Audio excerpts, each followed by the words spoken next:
अशोक चव्हाणांच्या जाण्यानं धक्का बसला नसल्याचं खासदार विनायक राऊत यांनी म्हटलंय.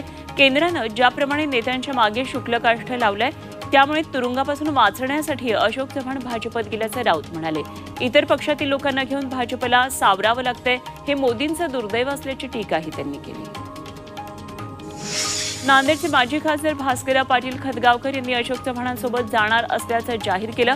अशोक चव्हाणांचे भावजी असलेले खदगावकर चव्हाणांसोबत बिनसल्यानं काही वर्षांपूर्वी भाजपवासी झाले होते. त्यानंतर पुन्हा ते काँग्रेसमध्ये आले आणि आता चव्हाणांमुळे खदगावकर पुन्हा एकदा भाजपत जाणार आहेत.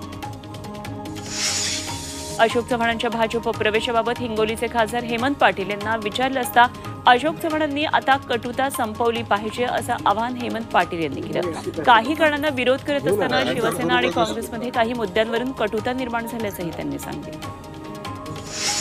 अशोक चव्हाणांपाठोपाठ विरोधी पक्षनेते विजय वडेट्टीवारही भाजपच्या वाटेवर असल्याचा दावा. अमृत नोनी आर्थो प्लस ये एक प्रूवन फॉर्मूला है. इसमें मौजूद नोनी फल के गुण और आयुर्वेदिक जड़ी बूटियां शरीर को जरूरी पोषक तत्व देने के साथ साथ हड्डियों और जोड़ों के घिसने, उनमें होने वाले सूजन और दर्द को रोकने में मदद करता है. दर्द मुक्त जीवन के लिए अमृत नोनी ऑर्थो प्लस.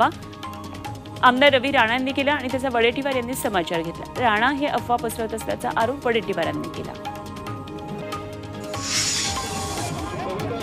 अहमदनगरमधल्या राहुरीमध्ये उद्धव ठाकरेंनी शरद पवार गटाचे आमदार प्राजक्त तनपुरे यांना मिश्किल सवाल केला.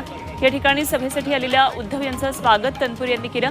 त्यांना पाहून काय रे बाबा जागेवर आहेस ना असा सवाल उद्धव यांनी केला आणि त्यावर हसत तनपुरे यांनी जागेवरच असल्याची ग्वाही दिली.